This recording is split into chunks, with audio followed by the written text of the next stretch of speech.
Summer of Judgment, the Watergate Hearings, is made possible in part by a grant from the Corporation for Public Broadcasting. This is a police photograph of James W. McCord. He is one of 5 persons surprised and arrested yesterday inside the headquarters of the Democratic National Committee in Washington. McCord is... I was appalled at this senseless, illegal action. And I was shocked. Washington District Court Judge John Sirica today set bail at $100,000 each for 2 former Nixon re-election campaigns. Judge Sirica... Today's Los Angeles Times quotes Watergate defendant James McCord as saying that Dean and former presidential aide Jeb Stuart Magruder knew in advance of the plan. Of my presidency, I accepted the resignations of 2 of my closest associates in the White House, Bob Haldeman, John Ervin, 2 of the finest public servants. There can be no whitewash at the White House.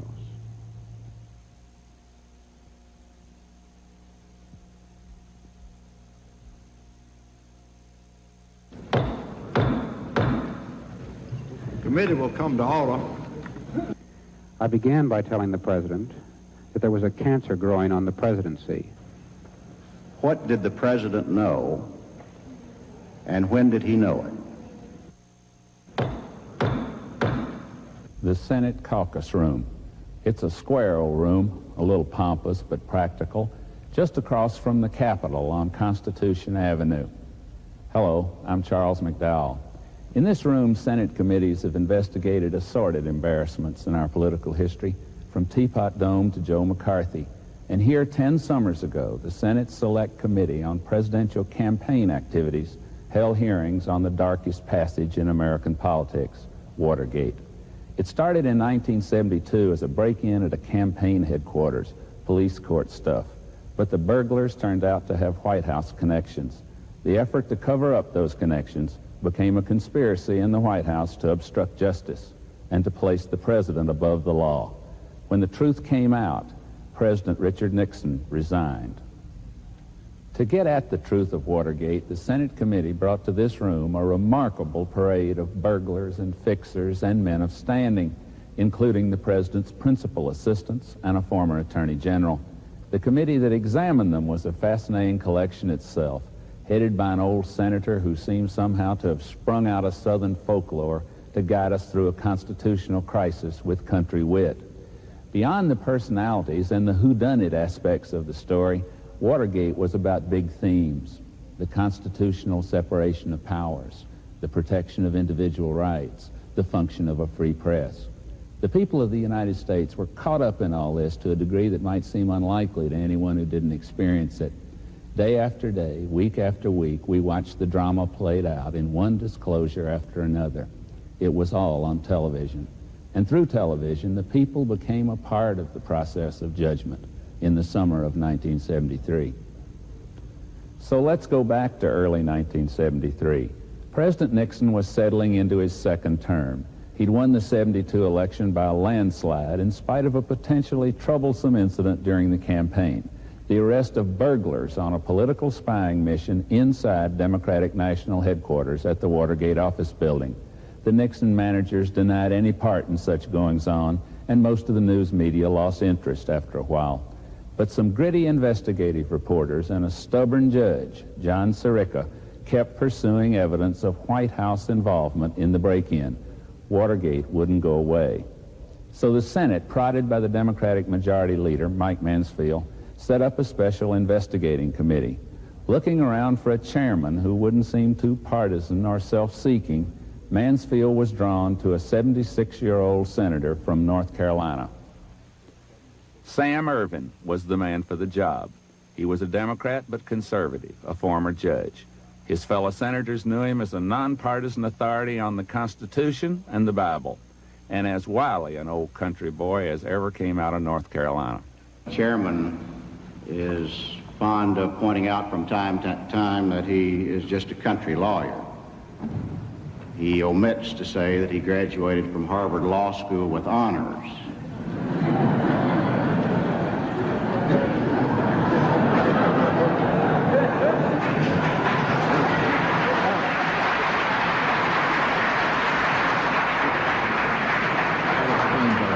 If the senator from Tennessee will yield, I'd like to say a word in my own defense on that point. I had a friend introduce me to North Carolina audience. He said he understood I was a graduate of the Harvard Law School, but thank God nobody would ever suspect it. I went to Morganton, North Carolina to visit Senator Ervin, now 86 years old and retired, for some recollections of that historic summer of Watergate. Senator Ervin, why you? How did you come to be chosen as chairman of the Watergate Committee? Mike Mansfield, I think, is one of the finest human beings I've ever known. And he wanted the investigation to be fair, and not only wanted to be fair, but he wanted it to appear to be fair. So the first thing he did was rule out for membership among the Democrats, any Democrat that was suspected of being wanting to be president or vice president. That included most of the Democrats in the Senate. Right. And so having done that, he told me he wanted to be chairman for 3 reasons. The first was that I had had more judicial experience than anybody in the Senate. The second was I was the most nonpartisan Democrat he had in the Senate. And the third was that nobody could justly accuse me of ever having harbored vice presidential or presidential ambitions. What did you expect to discover at the beginning? Did you think it would reach the president? I didn't imagine, however, the president was involved. You did not? I thought we would find that some of his overzealous aides had overstepped the bounds of political decency. Did it dawn on you slowly or of a moment that the president was involved? Well, I became suspicious that the president wasn't toting fair with, you use the North Carolina term, with the country in the matter, because as soon as the committee was set up, before it had an organizational meeting or had hired a single aide, President Nixon issued a public statement in which he said, under the doctrine of executive privilege, he would not permit any of his aides or former aides to testify before the committee. But I have noticed a long time that if a person is being investigated or tried, and they have any information, they have power that would exonerate them, they can't run fast enough to carry it to the fact finder. The other fact finders on the Watergate Committee intentionally were chosen from among senators who were not especially well known or outwardly ambitious for higher office. For the Democrats, besides Ervin, Herman Talmadge of Georgia, Joseph Montoya of New Mexico, and Daniel Inouye of Hawaii. I tried my best to convince my colleagues that we were not prosecutors. Somehow we gave the impression to the people in the United States that we were out to determine the guilt or innocence of persons involved. That was not our job. 3 Republicans sat on the committee with the 4 Democrats. Up-and-coming Howard Baker, who'd been a tiger as a trial lawyer in Tennessee, became vice chairman. The other Republicans were Edward Gurney of Florida, who emerged as President Nixon's chief defender on the committee, and Lowell Weicker of Connecticut, a maverick whose sense of moral outrage came out in very tough questions. I think a lot of people feel, because of the tough questions that I posed, that I started out, being, quote, against Richard Nixon, or a Nixon hater. Not so at all. That took a lot of learning over a lot of months before I got to the point where I felt that there were some problems as far as the president and the presidency were concerned. Sam Dash, the Georgetown University law professor who became the committee's chief counsel, reflects on what the committee knew as it began its investigation in March and April of 1973. There was some newspaper reporting suggesting perhaps White House involvement, but it was all suggestion. There was no evidence, no indication that could establish any relationship. Our investigation began there. Fred Thompson, a political friend of Howard Baker's from Tennessee, was the minority counsel. This young Republican came to Washington thinking the hearings would last only about a month and assuming there wouldn't be much evidence of wrongdoing among the higher-ups at the White House. Well, when I started, I hoped and believed that the hearings would clear up any questions about who was involved and who was not involved, and I certainly believe that at that time there's no reason to believe the president or any of the people who had responsible positions under the president were involved. Dash and Thompson recruited a staff of investigators. They worked around the clock in crowded offices in the Senate basement, sorting out a tangle of leads and interviewing prospective witnesses. Gradually, they began to piece together a complex and bizarre story of diverted campaign funds, wiretaps, and still more burglaries. Early on, a dispute developed over the order of witnesses to be put on the stand in the caucus room.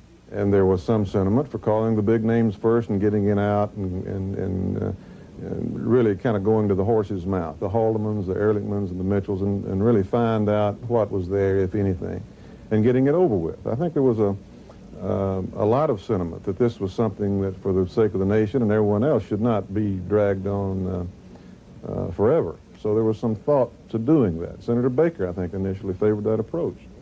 Some others on the Democratic side, Sam Dash, I think primarily wanted to go kind of from the bottom to the top and bring in the lesser lights, the witnesses, and piece a case together as much as you would in a trial. And after discussion, that was the way in which the committee decided to proceed. May 17, 1973. After the 2 frantic months of preparation, the hearings began. The 3 commercial networks and public television were there with live coverage. These would become the most extensively televised congressional hearings before or since. Scott Armstrong, a committee investigator, remembers the shock when he walked into the room. That first day when we walked into the hearing room and suddenly saw all those cameras, it was a circus that we hadn't expected. I think all of us somewhat recoiled from the notion that the kind of public scrutiny that was going to be given us and the committee and the way in which it looked into the White House, it made us very self-conscious and wondering if we were fully prepared. At 10:02 a.m., Senator Ervin brought down the gavel. The aim of the committee is to provide full and open public testimony in order that the nation can proceed towards the healing of the wounds that now afflict the body politic. The nation and history itself are watching us. We cannot fail our mission. We will inquire into every fact and follow every lead, unrestrained by any fear of where that lead might ultimately take us. The atmosphere that first day was like the first day of school. Part ceremony, part uncertainty, nothing really heavy on the schedule. Reflecting Dash's build from the bottom plan, the first witness was not a showstopper, but one Robert Odle. Counsel will call the first witness. Will Mr. Robert Odle please come to the witness table? He was the former office manager of the Committee to Re-elect the President, known as CREEP. I would like to use this opportunity to make just one brief point. I joined the staff of the Committee for the Re-election of the President more than 2 years ago because I believed in President Nixon and in his hopes and dreams for America. The public's fascination with Watergate mounted by the day as the intense coverage by the news media soaked in. There were complaints from people who missed their soap operas. After the first week, the networks began taking turns covering the sessions live. The infant public television service covered live in the daytime. From Washington, and then rebroadcast the hearings in prime time every night into the wee hours. Aggressive investigative reporting in newspapers and magazines, particularly the work of Bob Woodward and Carl Bernstein for the Washington Post, had laid the basis for the Senate investigation. As for the relatively new medium of television, its importance to these hearings, to the process of public judgment, cannot be overestimated. I wanted every American citizen to be able to hear and see the witnesses for themselves and make their own judgments, not have the judgment of somebody else.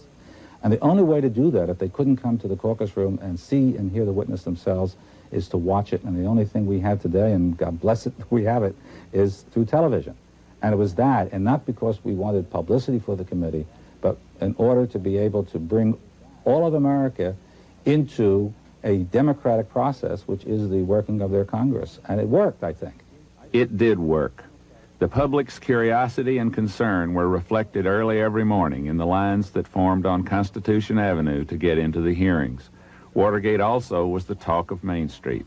From May to August in that summer of 1973, millions of Americans sat in their living rooms and watched this remarkable story played out in the caucus room by real people, some of whom became as familiar as the neighbors. In the course of the hearings, over 1.5 million letters poured into the committee. Most, but not all, were favorable. Terry Lenzner, one of Sam Dash's principal assistants. We were flooded with mail, thousands of letters every week. We received over 100 to 200 telegrams a day. I received telephone calls at my home throughout the night and at the office during the day. Many people in this country perceived this to be a national call-in show where they could, in fact, offer questions that they wanted asked to these very important figures in government and have them, in fact, asked and get their questions put on every day. And I thought that was an extremely healthy kind of participation by the citizens of this country in what they perceived to be a quiz show, but one of a very high nature and a very important nature. Democracy had never worked quite this way before. Never had a nation participated so intimately in an investigation of its government. The early witnesses here in the caucus room could have been characters out of a crime story in the tabloids. The cop on the beat, the wireman who tapped telephones, the bag man who delivered hush money. Gradually, the witnesses constructed the story. Members of the committee to re-elect the president planned the burglary. The object was information to embarrass the Democrats. Members of the White House staff were involved in authorizing hush money for the burglars.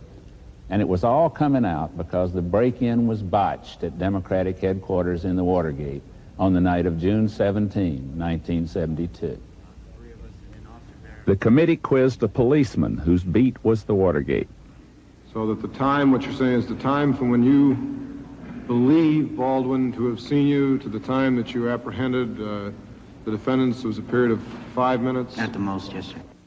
Next, the committee heard from one of the burglars, James McCord. He demonstrated how to bug a telephone.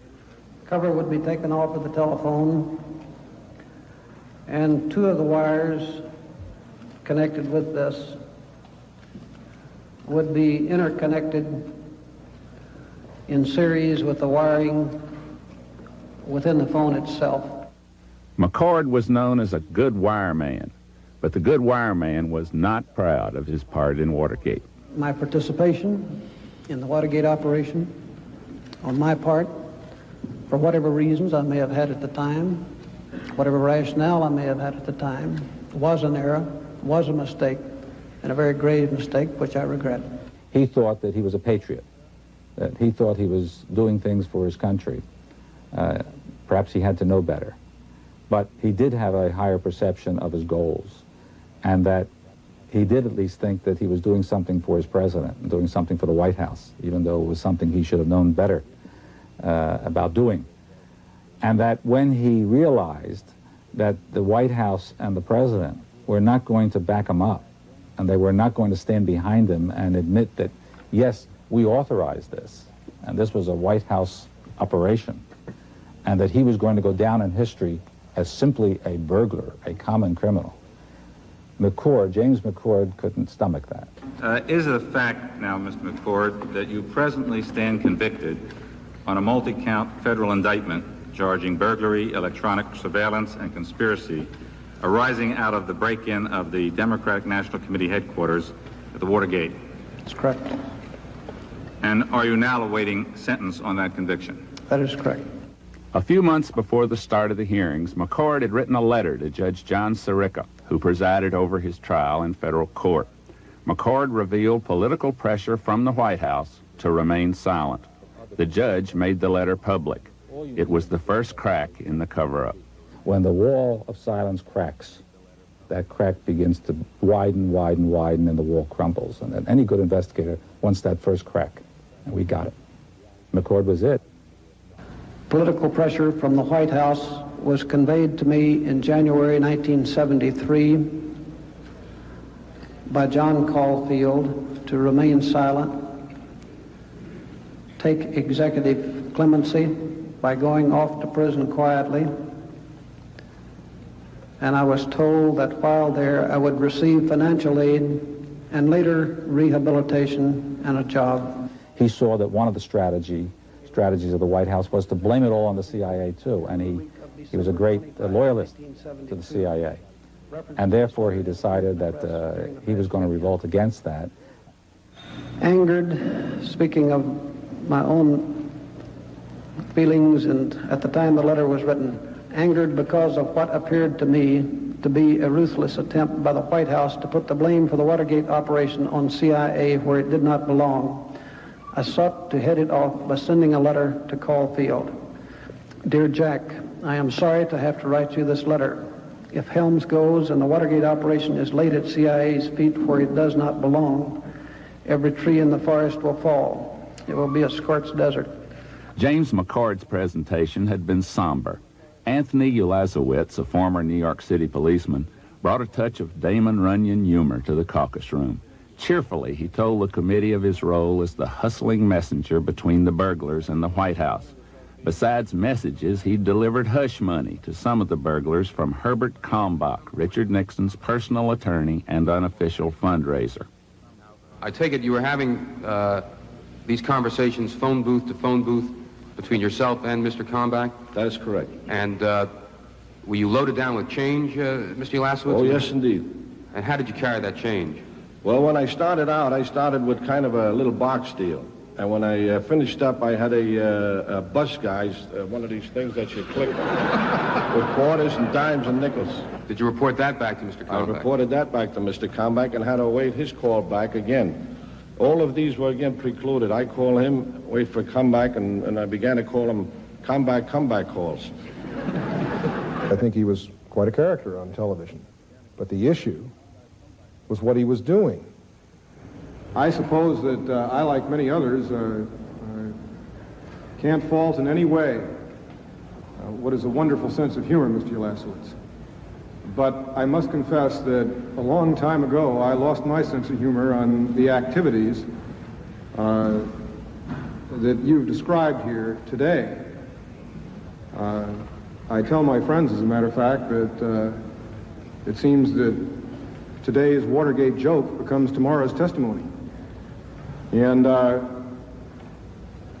would only ask you this question to try and appropriately frame the description which you gave to me. You know where Mr. Liddy is right now? Yes, sir. Where? He's in prison. Mr. Hunt? He's in prison. Mrs. Hunt? She's dead. Mr. Barker? In prison, I believe. Mr. Gonzalez? In prison? I'm not certain of that. Mr. Sturgis? The same. Mr. Martinez? Same.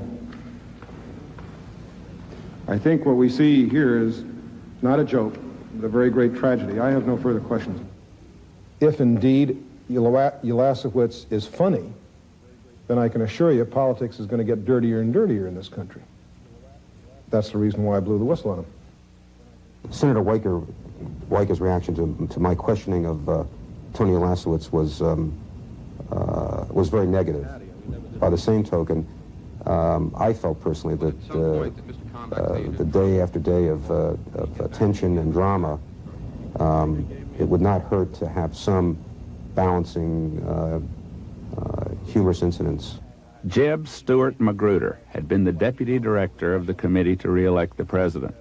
This ambitious young executive coolly explained how the break-in and a whole scheme of political espionage had been masterminded by the re-election committee. And he charged that John Mitchell, the former Attorney General of the United States, had personally authorized the Watergate break-in when he was running the Nixon campaign. G. Gordon Liddy, the counsel for the re-election committee, was the author of the plan. Now, did there come a time when you had a third and final meeting with Mr. Mitchell on the Liddy plan on or about March 30, 1972? Yes, we had, there had been a delay in the decision-making process at the committee because of the ITT hearings. Mr. Mitchell was on vacation at Key Biscayne. I went down to Key Biscayne. Mr. LaRue was there. And we met and went over approximately 30-some decision papers, mainly relating to direct mail and advertising, the other parts of the campaign. The last topic we discussed was the final proposal of Mr. Liddy's, which was for approximately $250,000. We discussed it, brought up again the pros and cons. I think I can honestly say that no one was particularly overwhelmed with the project, but I think we felt that the information could be useful, and Mr. Mitchell agreed to approve the project, and I then notified the parties of Mr. Mitchell's approval. What was that project specifically, as you recall? It was specifically approval for initial entry into the Democratic National Committee headquarters in Washington, and that at a further date, if the funds were available, we would consider an entry into the presidential contenders headquarters, and also potential at the Fontainebleau Hotel in Miami.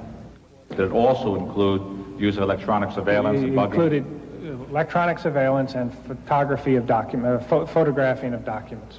At one point, Senator Baker asked him to explain why the committee to re-elect the president had authorized a burglary. If you were concerned because the action was known to you to be illegal, because you thought it improper or unethical, that you thought the prospects for success were very meager, and you doubted the reliability of Mr. Liddy, what on earth would it have taken to decide against that plan? Not very much, sir. Was the incentive so great, or the prospects for success so tantalizing that you felt it irresistible? I knew you would get to this line of questioning, so why don't I give you what I think is the appropriate response here. I had gone to college as an example and had a course in ethics as an example under William Sloane Coffin, who I respect greatly, have great regard for. He was quoted the other day as saying, well, I guess Mr. Magruder failed my course in ethics. And I think he's probably correct. He tells me my ethics are bad, and yet he was indicted for criminal charges. He recommended on the Washington Monument grounds that students burn their draft cards and that we have mass demonstrations, shut down the city of Washington. Now here are ethical, legitimate people who I respected. I respect Mr. Coffin tremendously. He was a very close friend of mine. I saw people that I was very close to breaking the law without any regard for any other person's pattern of behavior or belief.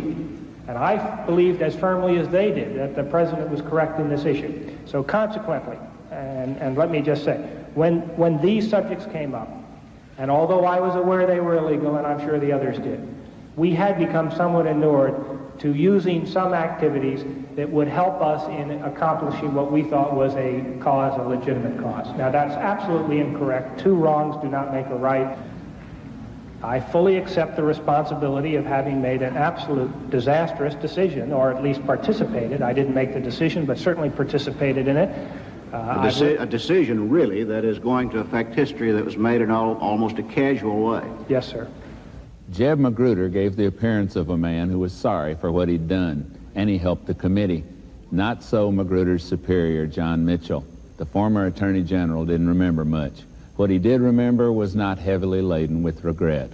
Mitchell, in the phrase of the day, was stonewalling. He had tried to protect the president from knowledge of Watergate in the beginning, and now he would loyally try to protect him from the consequences of it. John Mitchell's allegiance to Richard Nixon went back several years, to the time Nixon joined Mitchell's New York law firm. The law partners also became close personal friends. In 1969, the new president made Mitchell his Attorney General.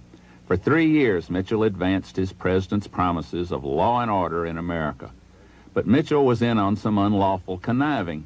It was in his office at the Justice Department that G. Gordon Liddy proposed a scheme of wiretaps and break-ins against the Democrats in the 1972 campaign. Mrs. Mitchell, the outspoken Martha, raised eyebrows in the Washington establishment. Her late-night phone calls to reporters made headlines. Mitchell never got along with the inner circle around the president at the White House, but he remained fiercely loyal to Richard Nixon. He agreed to head the re-election campaign and resigned as Attorney General. 2 weeks after the Watergate break-in, he left the campaign and went back to New York. After the Senate hearings, he was indicted for trying to block a government investigation of financier Robert Vesco in exchange for a contribution to the Nixon campaign. He was acquitted on that charge. Mitchell later served 19 months in prison for his part in the Watergate cover-up. Now disbarred, Nixon's old law partner works in Washington as a business consultant. My reaction was representative of most of my colleagues, that here was a valiant soldier standing up for his general. The Ervin Committee wanted to know if Mitchell had indeed authorized the Watergate break-in, as Jeb Magruder said he did. Mitchell denied it. The senators tried to get some idea of what the president had known about Watergate. Mitchell didn't make it easy for them. When do you think the president found out about Watergate and the cover-up? I haven't any idea, Senator. I haven't any idea at all. Why hadn't Mitchell taken it upon himself to tell the president that his re-election committee was behind the break-in? Not only had he kept quiet about that, he hadn't told the president about earlier proposals for illegal activities. Mitchell himself called those plans the White House horrors. He had not told the president about any of it, Mitchell said, in order to protect him.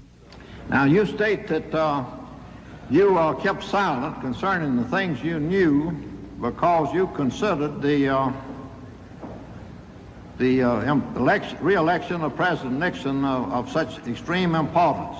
That is correct, sir. I wonder if your statement ought not to be changed a little bit. You say that you didn't want President Nixon to find out about the White House horrors. Isn't it the fact that you didn't want the American people to find out about it? Well, I think that's one and the same, because as I testified before, that if the president had found out about it, obviously he would have pursued his responsibilities in that area very vigorously. And you were afraid to tell the president, rather I won't say afraid, but you preferred not to tell the president and didn't tell the president because you didn't want the president to do what you call lowering the boom. That's exactly correct. And if he had lowered the boom, why, the thing would have been exposed. I don't think there's any doubt about it. And the American people would have learned about it. They would have learned about it. And it might have affected the votes of the American people. It's quite conceivable. Yes. I don't expect to the extent that some of us might believe. I think that's a matter for debate, but it certainly could very well have affected the election. You know, I have a high opinion of the American people in that. I think that the president had lowered the boom. If you'd told the president lowered the boom, and had come out performing his constitutional duty to see that the laws be faithfully, take care that the laws be faithfully executed, I think he would have made his election more sure than ever. Some of the senators were incredulous that Mitchell could even have listened to Gordon Liddy's astonishing proposal for assorted lawbreaking in the campaign. After all, he was Attorney General of the United States. There's one man that has got to stand above all else in this nation in the sense of enforcing our laws. It's the Attorney General of the United States. I know that Mr. Mitchell figures, well, he toughed it out on behalf of his boss, but I don't think there's anything to boast about there. I think he should have toughed it out on behalf of the people of the United States. I must confess, Mr. Mitchell, that as I have sat here and listened to your testimony, the only difficulty I find with it is that it is sometimes difficult to realize that we have sitting before the committee not some administrative assistant to some deputy campaign director, but we have the campaign director sitting before this committee. And indeed, we don't have some deputy assistant attorney general sitting before the committee. We have the Attorney General of the United States sitting before the committee. Senator Weicker kept pressing Mitchell. Why hadn't he been appalled by the Liddy schemes? Why hadn't he reacted in a way that would put an end to this kind of thing that eventually led to the plan for a burglary at the Watergate? Now, on the 27th of January, 1972, Gordon Liddy presented a plan in your office, in the office of the Attorney General of the United States. And that plan, complete with visual aids, included elaborate charts of electronic surveillance and breaking and entering and prostitution and kidnapping and mugging. Now, you've indicated that in hindsight, you probably should have thrown him out of the office. Out of the window, I think. Maybe even out of the window, in hindsight. The life of every American, or to a great degree, his liberty, protection of all of his rights sits in the hand of the Attorney General of the United States. And do you mean to tell me that you sat there through that meeting and, in fact, actually had the same man come back into your office for a second meeting without in any way alerting appropriate authorities, in this particular case, the President of the United States? That is exactly what happened, Senator. And as I say in hindsight, it was a grievous error. Senator Baker tried to understand Mitchell's concept of the presidency. Is the presidency so shrouded in mystique? Is there such an aura of magnificence about the presidency? Is there such an awesome responsibility for a multitude of problems and undertakings of this nation that the presidency, in some instances, must be spared the detail, must be spared the difficulty of situations which in more ordinary circumstances might be considered by some at least to be frank, open declarations of criminal offense? Is the presidency to be protected in that way? Is the splendor of the isolation so great that the president must be protected? And if so, in what cases? It is my opinion and my concern with respect to this particular presidency that he should not have been involved in connection with these matters that bore directly upon his election, and he should have been protected from the knowledge of them. Why? In the interest of his reelection. Why isn't that a presidential grade decision? Why, of all decisions that might be made by the man, the candidate for President of the United States, why shouldn't he be permitted to make that decision? What is it that arrogates that authority to someone else other than the president to take a material step that will significantly affect not only his election prospects and chances, but his presidency if he is reelected? Because of the consequences that would obviously flow from it. Why shouldn't he make that decision? If he were to make the decision, there would be no alternatives. He would have a choice of being involved in what you all referred to as a cover-up, or he would be involved in the disclosures which would affect his reelection. All of those things were inferior in importance to the ultimate reelection of the president? I have no doubt about it at that time, and I have no doubt about it now. Isn't it unfair that he's now undergoing the hostility and the suspicion of a nation in this respect, with the allegations of cover-up, with the lingering suspicion about what he knew? Well, isn't that far more unfair? That's a statement that I'm not prepared to accept, Senator. I do not believe the nation feels that way, and I don't believe that anybody has come to the point where they have one shred of evidence that he was knowledgeable of the break-in or the cover-up. I think you and I are talking about two different things. I'm talking about suspicion. Obviously, because we generally get along fine. Well, we still do get along fine, and I'm delighted that I have this opportunity to probe into a great mentality of a great man. Well, Senator Baker found himself in a very unique role. He never made any bones about the fact that he wished that his friends, Richard Nixon and John Mitchell and some of the others, John Mitchell picked up the phone one day and asked Howard Baker if he'd like to be on the Supreme Court of the United States. I mean, you don't proceed as if those things never happen. What you do is acknowledge them and then do what you got to do. After 2.5 days of testimony, the committee excused John Mitchell, but not before the normally controlled Sam Dash made an indignant observation. Now, Mr. Mitchell, do you draw a distinction, and you've made it from time to time that it was your purpose not to volunteer anything, a distinction between not volunteering and lying?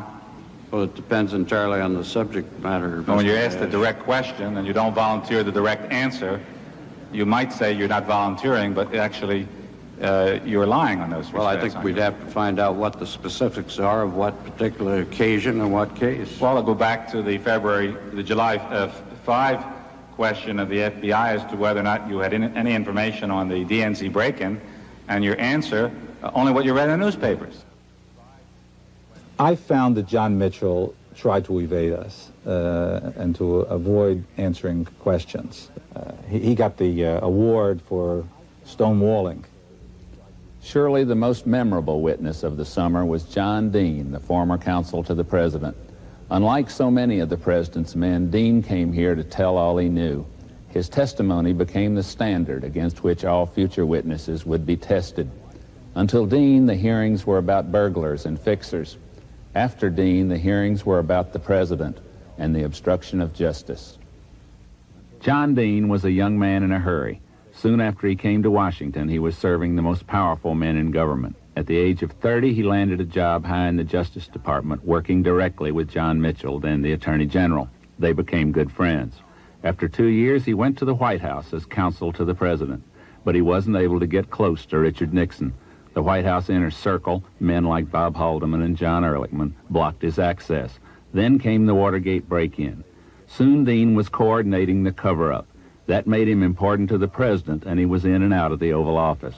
When the cover-up began to fall apart, Dean suspected his superiors were setting him up as a scapegoat. He went to the prosecutors with his story. Soon afterward, Dean was fired. It happened the same day that Haldeman, Ehrlichman, and Richard Kleindienst resigned. 2 months later, John Dean emerged as the star of the Senate hearings. He also was the key government witness in the trial of the major Watergate defendants. His cooperation got him a relatively light prison term of 4 months for obstruction of justice. He now lives in California with his wife, Maureen. Disbarred, he works as a freelance writer and radio producer. John W. Dean III. John Dean was the most devastating witness I ever heard, and I've, as a lawyer and a judge and a legislator, I've spent many years of my life listening to witnesses. From the beginning, it was obvious that John Dean could be an important witness. As counsel to the president, he knew the internal workings of the White House, and he was willing to talk. But he wanted immunity, and he didn't want to tell what he knew to the staff and committee in advance, as other witnesses were asked to do. He was worried that that our Republican members of the committee, as well as the Republican staff of our committee, would report back to the White House his cooperation. And therefore, if he had to appear before our staff or our committee, there'd be no cooperation. I figured out a way to work with John Dean and avoid that danger. I suggested to him that we have what I called non-meetings, that I would go outside the Senate office building, meet with him at any place he suggested. He suggested his home. Sam Dash began going to John Dean's house late at night to meet with Dean and his lawyer, Charles Schaffer. There, the real story of Watergate began to come out. Clearly, Dean was indispensable, and Dash had to convince the committee and staff to bring him to the witness table on his own terms. Of course, I raised hell about that, and it was a question of whether or not Dean was going to have to abide by the rules that we had, or whether or not he had become irresistible. And I lost. He had become irresistible. Dean's prepared statement, 245 pages long, laid out what he knew about others' involvement in the Watergate affair and his own role as the coordinator of the cover-up. In a sometimes shaky monotone, he told a tale that could devastate the Nixon administration. It's a very difficult thing for me to testify about other people. It's far more easy for me to explain my own involvement in this matter. The fact that I was involved in obstruction of justice, the fact that I assisted another in perjured testimony, the fact that I made personal use of funds that were in my custody. It's far easier to talk about these things myself than to talk about what others did. Some of these people I'll be referring to are friends. Some are men I greatly admire and respect. And particularly with reference to the President of the United States, I'd like to say this. It is my honest belief that while the President was involved, that he did not realize or appreciate at any time the implications of his involvement. And I think that when the facts come out, I hope the President is forgiven. When Dean talked about what the President knew about Watergate, he was drawing on direct knowledge. He recalled a conversation in the Oval Office a few months after the break-in, when he realized the President was aware of the cover-up. The President told me I had done a good job, and he appreciated how difficult a task it had been, and the President was pleased that the case had stopped with Liddy. I responded that I could not take credit because others had done much more difficult things than I had done. As the President discussed the President's status of the situation, I told him that all I'd been able to do was to contain the case and assist in keeping it out of the White House. I also told him that there was a long way to go before this matter would end, and that I certainly could make no assurances that the day would not come when this matter would not start to unravel. Dean told of another meeting with the president a few months later, when the cover-up was increasingly difficult to manage. The convicted Watergate burglars were demanding money. I told the president about the fact that there was no money to pay these individuals to meet their demands. He asked me how much it would cost. I told him I could only make an estimate that it might be as high as $1 million or more. He told me that that was no problem. He also looked over at Haldeman and repeated the same statement. Dean said he was exasperated by the president's unwillingness to see how serious the situation was. It was my particular concern with the fact that the president did not seem to understand the implications of what was going on. For example, when I had earlier told him that I thought I was involved in an obstruction of justice situation, he had argued with me to the contrary after I'd explained it to him. Also, when the matter of money demands had come up, previously he had very nonchalantly told me that that was no problem. I did not know if he realized that he himself could be getting involved in an obstruction of justice by having promised clemency to Hunt.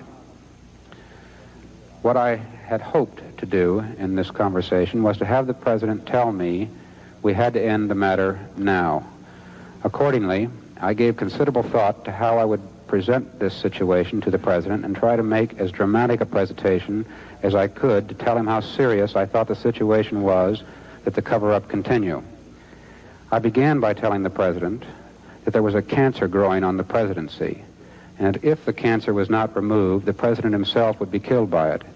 I also told him that it was important that this cancer be removed immediately because it was growing more deadly every day.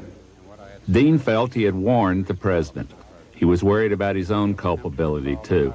He was afraid he was being made a scapegoat for Watergate, so John Dean went to the prosecutors. I told the president that I had gone to the prosecutors and that I did not believe that this was an act of disloyalty, but rather in the end would be an act of loyalty. I told him I felt this matter had to end. I informed the president that I had told the prosecutors of my own involvement and the involvement of others.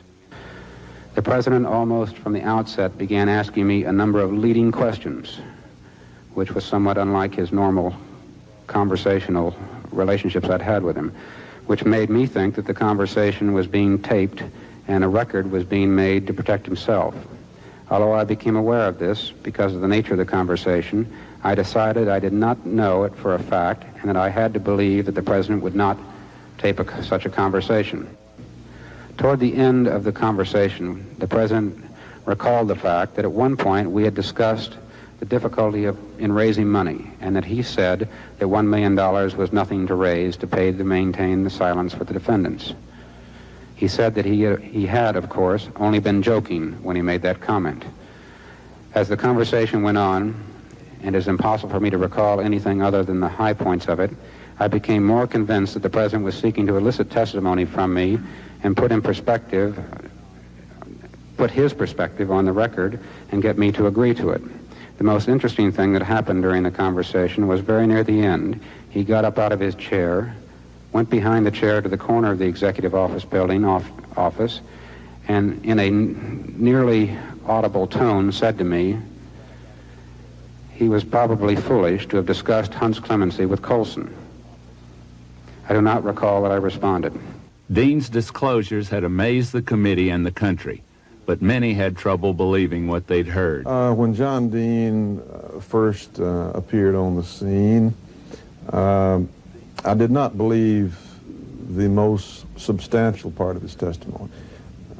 My experience is nobody lies completely, and some people tell the truth completely, but nobody tells all falsehood. So I gave him credit for that. He's very smart, obviously.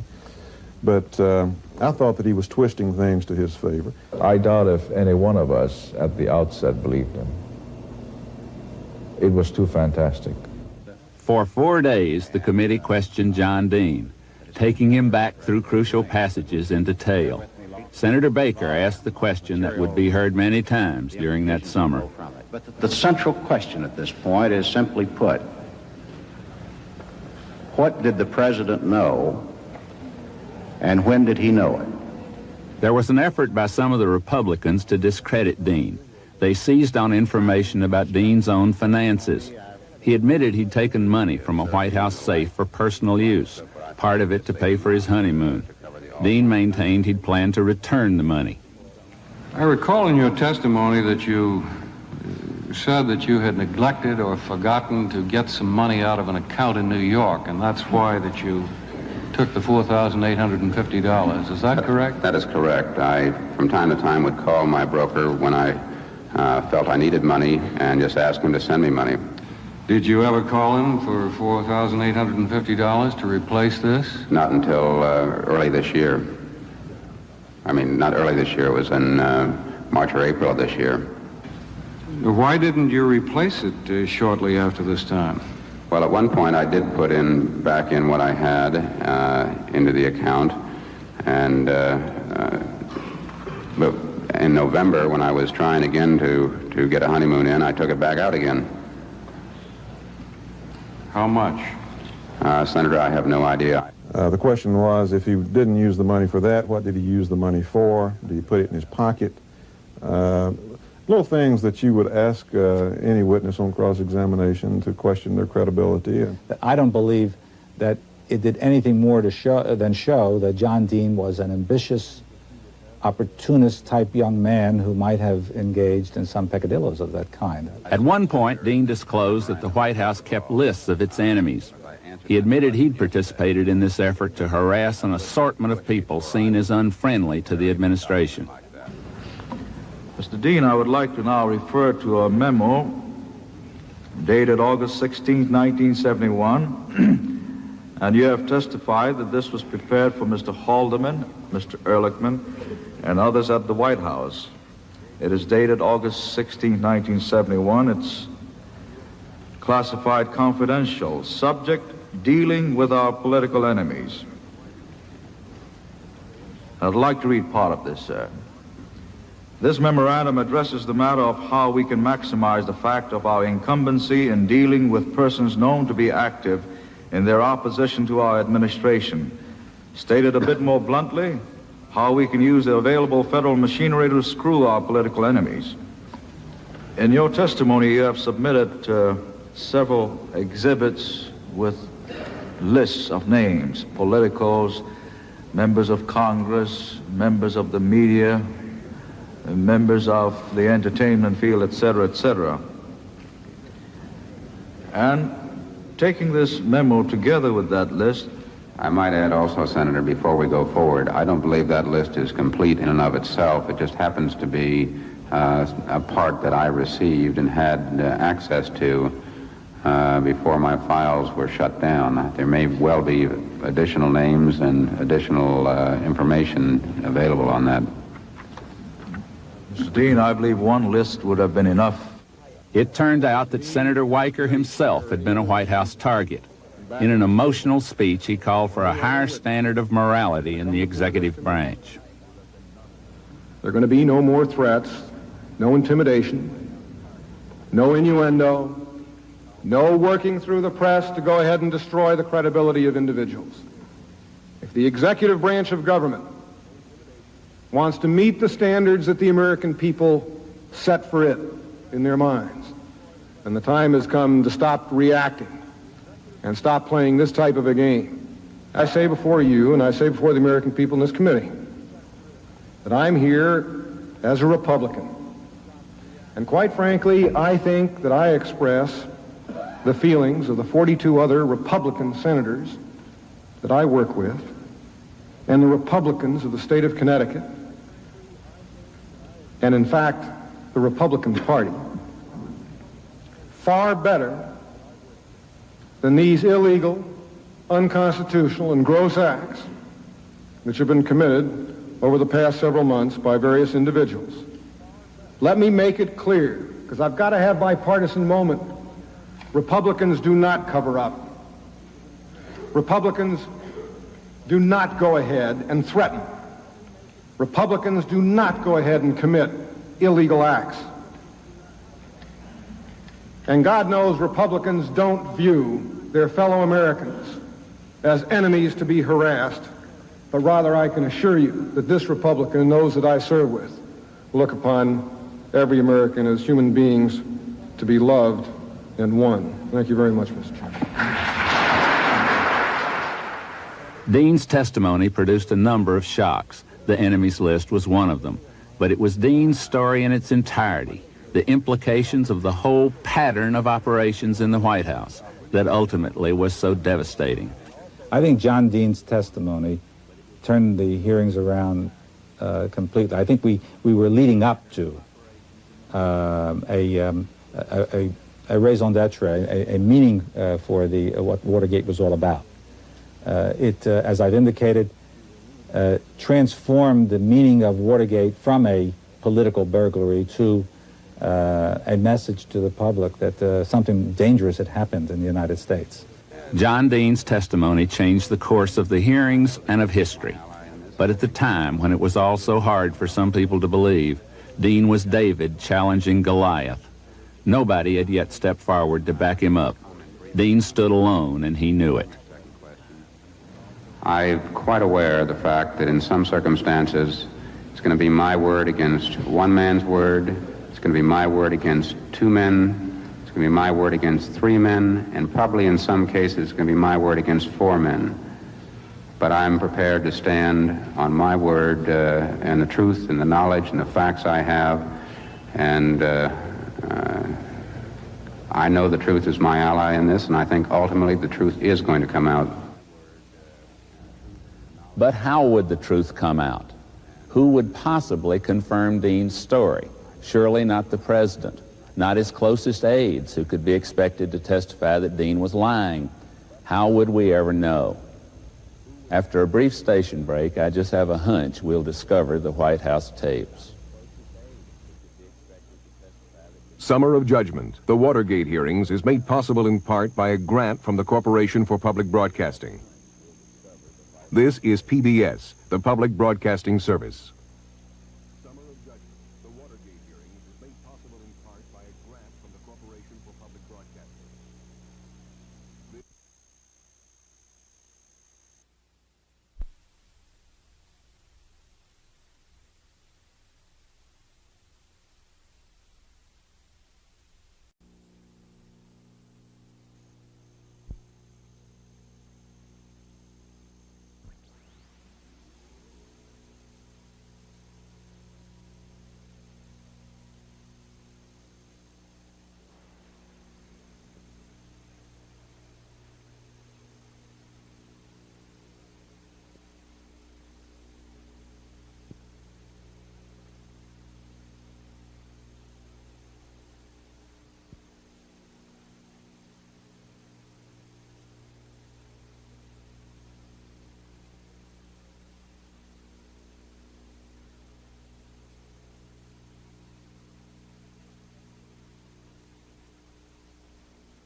John Dean had placed the President of the United States at the core of the Watergate conspiracy.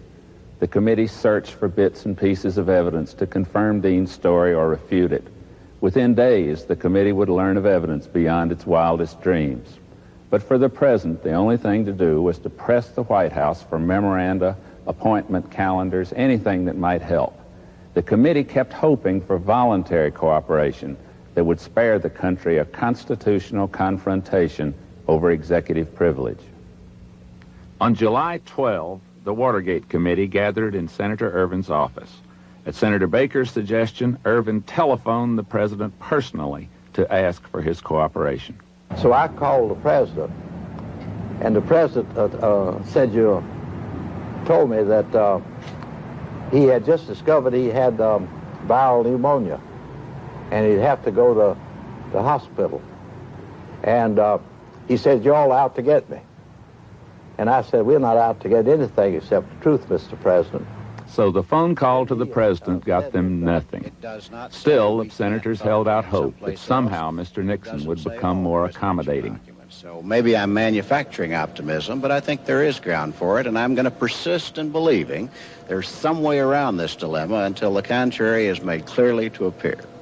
Meanwhile, the committee staff was working feverishly behind the scenes, interviewing White House employees who might be able to testify to the veracity of John Dean's story. And as we began to look at those few people around the president, we discovered there were some that we'd never heard of before. For example, there was an obscure Air Force colonel named Alexander Butterfield, who apparently had been brought in by Alexander Haig somewhat earlier just to be the kind of chief of staff, the man to control the gates. It was Friday, the 13th of July. In front of the cameras in the caucus room, White House aide Richard Moore was testifying. In a stuffy office in the basement, 3 staff lawyers were interviewing Alexander Butterfield, as they did all potential witnesses before scheduling them for the hearing. At one point, they asked Butterfield about a particular White House document that contained quotations of presidential conversations. A fellow named Don Sanders, who was the Republican minority counsel, Don turned to him and said, you know, when Dean was testifying, Dean mentioned that at one point in his meetings with Nixon, the president went over in the corner and he lowered his voice, and Dean had an impression that the conversation might be recorded. Is it possible that Dean knew what he was talking about? And Butterfield said, no, there's no way. And he picked up the document and he said, but of course, that's where this came from. And he kind of looked at us and we nodded, and he said, well, as I guess you know, the president records, all of his conversations are recorded. There are only 4 people who know this. Of course, it was one of those unique things where a chill runs up your spine. You know that you've just heard something that could potentially change the course of history. Who knows what was on the tapes and who knows how. I was across the street having a drink with Jim Squires, who's now the editor of the Chicago Tribune. And Don Sanders walked in and said that he wanted to see me. Well, I knew Don had been in this interview. And I said, okay, and we stepped away from the table, and he said, no, we better go outside. And I said, okay, so we went outside, and it was getting dark, and he said, well, maybe we better go across the street. And I thought maybe Don had been working too hard. This was getting a little bit silly, I thought. So we went across the street there, and we got behind this big tree, and Don looked around and said, everything in the Oval Office apparently is on tape. And so by that time, the others in the interview were, I'm sure, looking for Sam Dash. And just as I was about to leave, it was around 5:30, 6 o'clock in the evening, the telephone in my office rang. I had my briefcase packed. I was just at the door, and I answered it, and there's Scott Armstrong's voice. And he said, Sam, can I come up to see you? I said, I got something important. Well, Scott always had something important, you know, always something important. I said, Scott, can't it wait? I promised Sarah that I'd come home early for dinner. He says, it's got to wait, Sam. He says, it's very important. I've got to come up. But we stormed upstairs and went into Sam Dash's office. And he came up with one of our other assistants, and he was sweating. His eyes were wild. We said, Sam, the president recorded all of his conversations. And when he was through, you know, I was sitting there aghast, you know, because, my God, I said, here we finally have the corroboration that we really needed for John Dean. And I called Sarah and said, I'm going to be late. And I called Sam Ervin, I remember. And I told Ervin what we had just learned. And I remember he just felt that it was the most remarkable bit of evidence that we could have found, quoted the King James Version of the Bible, something to the effect that the truth will always come out, that you can't cover it up. And we decided then that we had to get Butterfield in as the very next public witness. So we contacted Senator Baker, and we decided, of course, that we need to get Butterfield on in right away, on Monday. So we spent the weekend, you know, preparing for that. And did you tell the White House before that Monday that this had been learned? Yeah. I called Fred Bazart, who was counsel for the White House. So I called Fred to tell him that I thought that it would be a mistake if they didn't, if they weren't forthcoming. That it was going to be very significant, and that from every direction that we were traveling in, those demands for those tapes are going to be made, and that you know, we needed to work together with each other on it. And Fred kind of hedged a bit, and I don't know to this day whether or not he knew about it when I called him. We had brought Butterfield in the late morning, and we'd stashed him in a house next to the Senate, which was used for the offices of one of the committees. A number of the staff were with him, and the press noticed that we had gone off with someone who they didn't recognize, and they began to follow us with the usual camera crews and so forth. In fact, I remember Leslie Stahl trying to flip up the tag on his briefcase to see who he was and where he was from. My name is Alexander Butterfield. I am the administrator of the Federal Aviation Administration. And there was a great deal of puzzlement about why the administrator of the FAA would be testifying. Mr. Butterfield, I understand you previously were employed by the White House. Is that correct? That's correct. I think if there ever was a moment in the caucus room where you could hear the proverbial pin drop, that was probably it. Mr. Butterfield, are you aware of the installation of any listening devices in the Oval Office of the President? I was aware of listening devices. Yes, sir. The reporters were running out of the room and to their telephones. It was the impact was immediate. The committee promptly asked for the relevant tapes, mainly conversations between Dean and Nixon. A week later, the answer came from the White House. The president would not release the tapes. This is a rather remarkable letter about the tapes. If you notice, the president says he's heard the tapes, or some of them, and they sustain his position. But he says he's not going to let anybody else hear them, for fear they might draw a different conclusion. Laughter, then serious business. The committee announced that it was issuing a subpoena for the tapes. Not since the administration of Thomas Jefferson had Congress served a subpoena on a president. I deeply regret that this situation has arisen, because I think that the Watergate tragedy is the greatest tragedy this country has ever suffered. I used to think that the Civil War was our country's greatest tragedy, but I do remember that there were some redeeming features in the Civil War, in that there was some spirit of sacrifice and heroism displayed on both sides. I see no redeeming features in Watergate. President Nixon refused to honor the subpoena, citing executive privilege. The gauntlet was down. The constitutional confrontation could not be avoided. So a committee of Congress decided to take a president to court for the first time in history.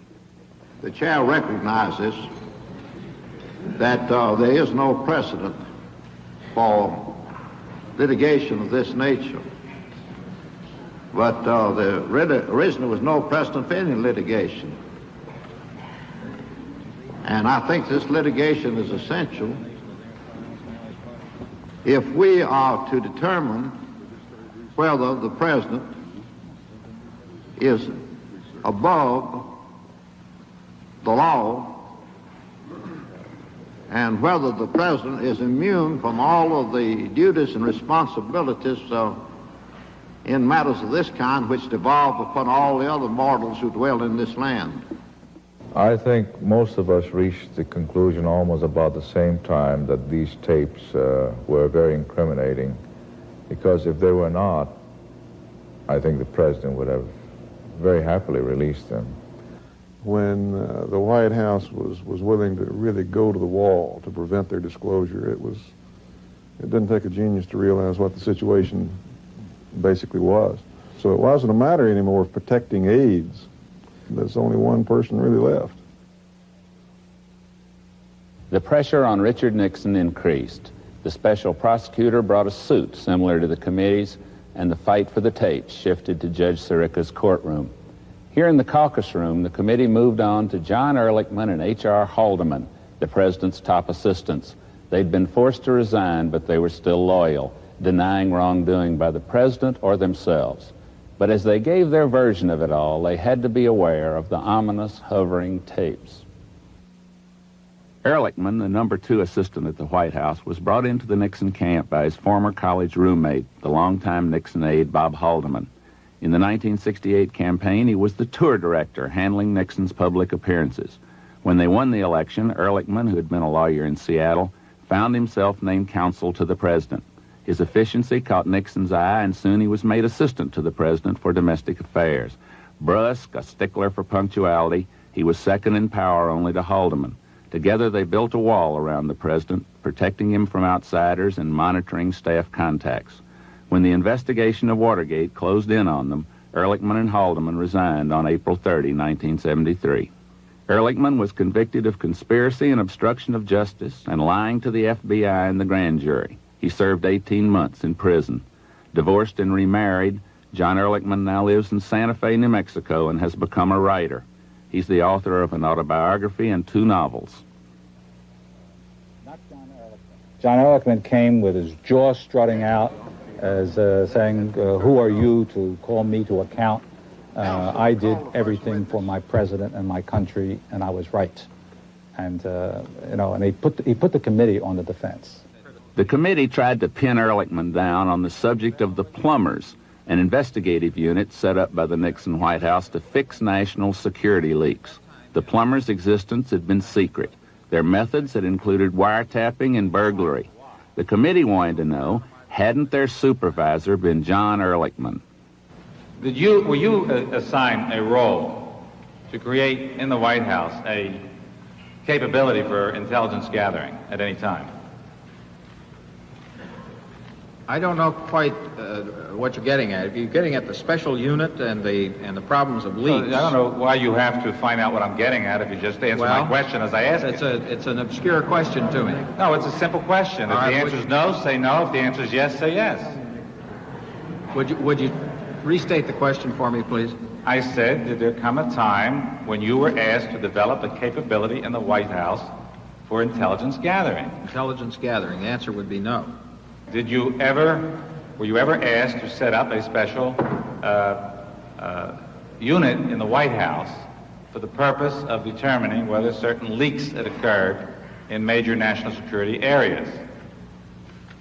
In point of fact, I was, strictly in terms of your question, I was not asked to set it up. Were you in at the beginning of the setting up of this unit? Yes, I was. So there came a time when you were administering an investigative unit? Yes, in a literal sense, that's true. In a literal sense? Yes, sir. But not in an actual sense? Well, here I am dueling with a professor. No, I'm not dueling with you. I'm just trying to get a... Professor, if you say actual, it's actual. One of the missions of the plumbers was to gather information on Daniel Ellsberg. He was the Defense Department consultant who leaked damaging official documents, the so-called Pentagon Papers, to the newspapers.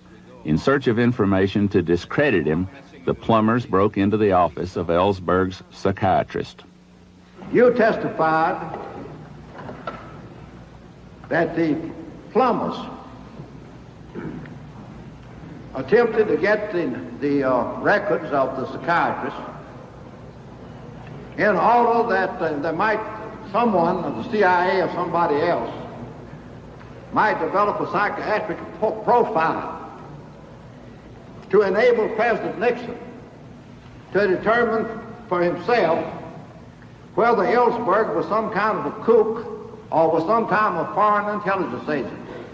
Isn't that what you told us? Well, I don't think it's a question of the President determining for himself, Mr. Chairman. I think this was an effort on the part of the special unit to do as they had done in other cases subsequently, to determine where there were holes either in the federal government itself or in the RAND Corporation or these outside units that would permit a person like Ellsberg and his co-conspirators, if there were any, to steal massive quantities of top-secret documents and turn them over to the Russians. It is incumbent upon the President as the executive of this executive branch to satisfy himself that he has done everything possible to be sure that such a thing does not occur in the future. And in order to do that, he has to be in a position to know what happened here. I believe Congress set up the FBI to determine what was going on in this country, didn't it? Among other things, Mr. Chairman. It set up the CIA to determine what was going on in respect to foreign intelligence, didn't it? Yes, sir. Among other agencies. It set up the National Security Agency, didn't it? And the Defense Intelligence Agency. And the Defense Intelligence Agency. And a number of others. But it didn't set up the plumbers, did it? Of course, the Congress doesn't do everything, Mr. No, Chairman. but Congress is the only one that's got legislative power. And I don't know anything, any law that gave the president the power to set himself up what some people have called a secret police, namely the plumbers. Ervin was closing in on the basic question of Watergate. Was the president above the law? Ehrlichman contended that the president had inherent power that went beyond the committee's notion of what the law and the Constitution allowed. He said he had the inherent power to commit burglary. And while he said that Nixon denied he'd authorized that, and while Ehrlichman said he hadn't authorized it, he did say he had the inherent power to do that. And so Talmadge did a fine job. Senator Talmadge had an uncanny capacity to go to the heart of a question. If the president could authorize a covert break-in, and you don't know exactly where that power would be limited, you don't think it could include murder or other crimes beyond covert break-ins, do you? Oh, I don't know where the line is, Senator. Well, where is the check on the chief executive's inherent power as to where that power begins and ends? Well, I'm certainly not a constitutional lawyer, Senator. Well, you remember when we were in law school, we studied a famous principle of law that came from England and also is well known in this country, that no matter how humble a man's cottage is, that even the King of England can't enter without his consent? I'm afraid that's been considerably eroded over the years, hasn't it? Down in my country, we still think it's a pretty legitimate principle of law. National security was the justification given for the plumbers' activities. Chairman Ervin wanted to know, what could information from a psychiatrist's office have to do with national security? You don't claim that let's get down to burglarizing Dr. Ellsberg's psychiatrist's office to get his opinion, his recorded opinion of the intellectual or psychological state of his patients is an attack by foreign powers, do you? The foreign intelligence activities had nothing to do with the opinion of Ellsberg's psychiatrist about his intellectual or emotional or psychological state. How do you know that, Mr. Chairman? Because I can understand the English language. It's my mother tongue.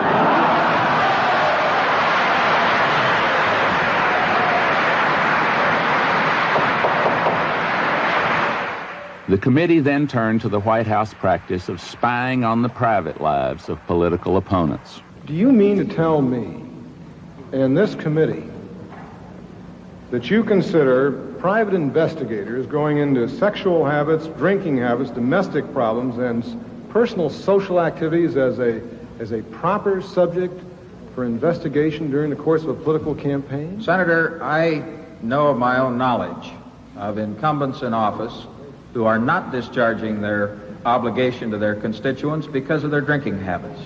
And it distresses me very much. And there's a kind of an unwritten law in the media that is not discussed. Now, I think that is important for the American people to know, and if the only way that it can be brought out is through his opponent in a political campaign, then I think that opponent has an affirmative obligation to bring that forward. Well, now, this is getting very interesting. Do you really want to bring the political system of the United States, of our campaigns, down to the level of what you're talking about right now? Well, I conceive of it this way, Senator. I know that in your situation, your lifestyle's undoubtedly impeccable, and there wouldn't be anything at issue like that. At the same I'm time, no angel. I'm no angel, but I'll tell you what, I thought you were.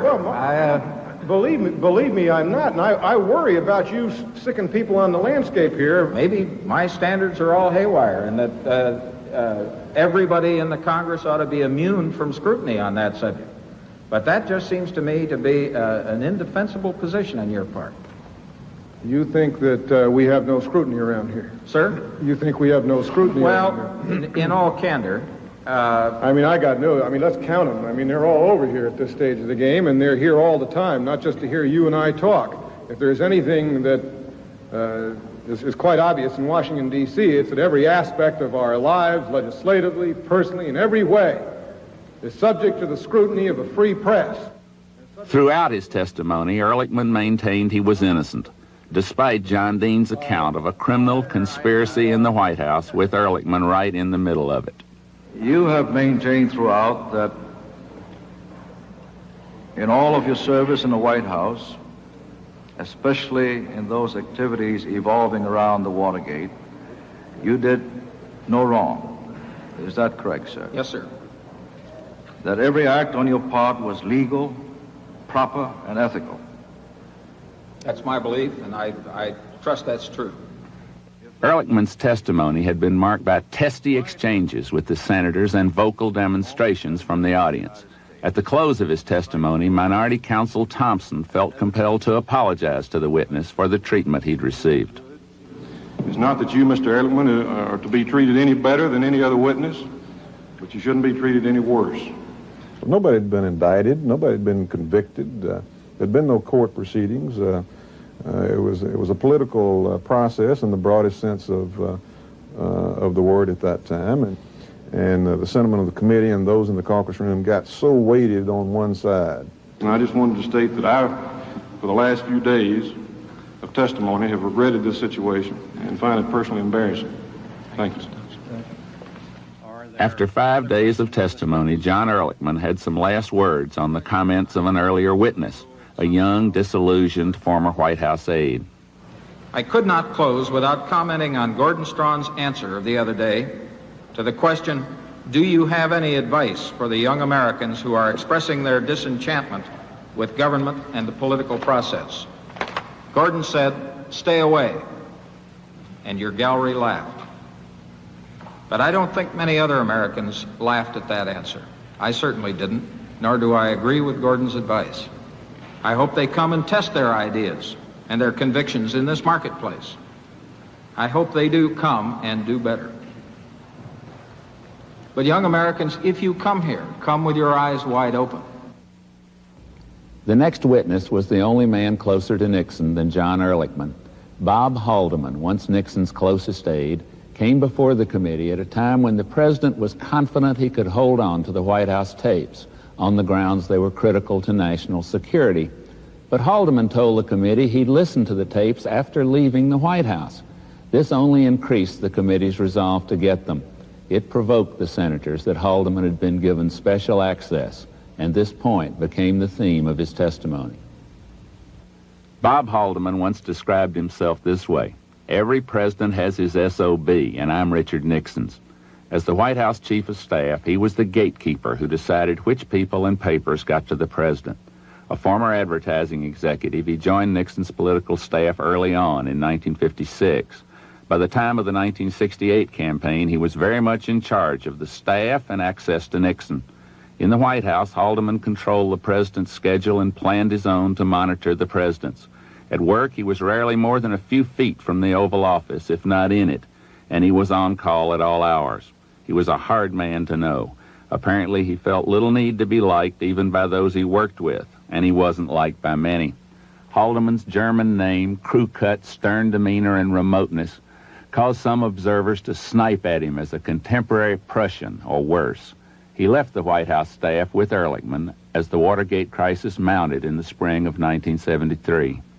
After the hearings, Haldeman was convicted of conspiracy, obstruction of justice, and perjury for his part in the cover-up, and he served 18 months in prison. He now lives with his wife in Southern California, where he develops and sells real estate. His whole reputation was one who was the Hun, the guy who cracked the whip. He was as a good public relations man, as a good actor. He came in as a submissive, sir to everybody, sweet. I mean, you couldn't be angry with him. President Nixon had no knowledge of or involvement in either the Watergate affair itself or the subsequent efforts of a cover-up of the Watergate. It will be equally clear, despite all the unfounded allegations to the contrary, that I had no such knowledge or involvement. When Haldeman faced the committee, the existence of the White House tapes was known, but what they said was not. He told the committee the president had given him some of the tapes to take home and listen to after he became a private citizen. Haldeman was interpreting the tapes for the committee, and he said they proved John Dean's charges were false. The tapes Haldeman had taken home were the same ones the president had refused to give to the Senate committee and the special prosecutor. The same tapes that were supposed to be under Secret Service protection. The tapes Haldeman knew could bring down the administration. I'm certain you'll recall that in response to an inquiry, Mr. Butterfield testified that these tapes were in the exclusive custody of a Secret Service agent at all times? I don't recall that, but I'm sure that was his understanding. At the time that I took the tape home and then listened to it, the existence of the tapes was not known to anyone other than the limited people that Mr. Butterfield identified. And it was not contemplated, I don't believe, that its existence would ever be known to people, and it was a request to review material for the president, which he knew I was familiar with, and concerning a meeting in which I had been in attendance. Although Haldeman had been released from his duties to the White House, President Nixon let him take those tapes out and listen to it. I said it's a queer thing that the president would let Haldeman have the tapes, but he wouldn't let the committee. He wouldn't let the American people. Are you suggesting that this special label of top secret was placed on these tapes after Mr. Butterfield made it known to us? That prior to that it was all right for private citizens to have access to it? No, sir. I think that the access here was not in a capacity as private citizen, but in a capacity as a former assistant to the president who was aware of the existence of the tape and was able, and had been present at the meeting, and was able to review the tape for the president and report to him on its content. And when did you return this tape? Well, as I told you, I had some other tapes, and I think that I left the tape machine and the tape at my residence when I left the residence the next day. And who was in that house during the time? No one. My family had moved to California, and there was nobody else using the residence at all. Can you assure this committee that no one else got hold of the tapes during that absence? I can, to the best of my knowledge, Senator, assure you of that, in the sense that the tapes, the machine and the tape itself were put in the suitcase and left in the closet of my study in my house. This is the question that the people are asking. Is it possible that this tape during those 48 hours could have been doctored? I don't consider it to be possible. Even the minority counsel thought it was a mistake on the part of the president to have given the tapes to Haldeman. Oh, I thought that was a stupid move. Bad move, blunder. To come up before the committee and before the public that way and say, we're not going to give you the tapes, but we're going to let one of our guys listen to them and tell you what it says, that's just rubbing the salt in everybody's wounds. Haldeman was questioned closely on his version of crucial meetings.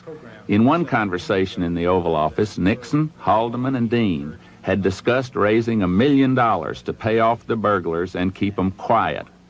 Dean had testified that the president said we could do that. Haldeman insisted that the president added, but it would be wrong.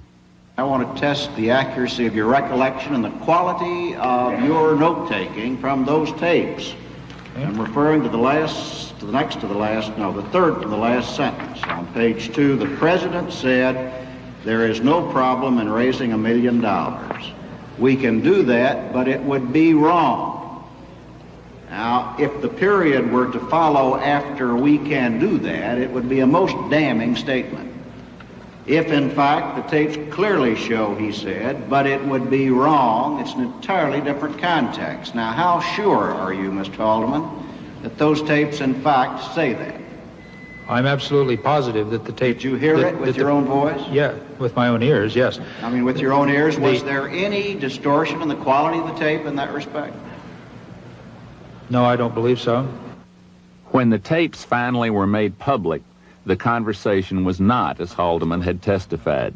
He was later convicted of perjury on this point. Would you be agreeable to bringing those tapes up here, those two tapes, and playing them? Well, Senator, you're asking me to take a position on, on a legal issue contrary to the position that the White House is taking. You're perfectly free to confer with your counsel if you wish. I'm not asking, will you ask the President to do it? I'm not asking you if you think we violate the doctrine of separation of powers. I'm simply saying, would Bob Haldeman, a witness before this committee, be agreeable as an individual, if we can otherwise procure the tapes, to them being brought here and being played in public?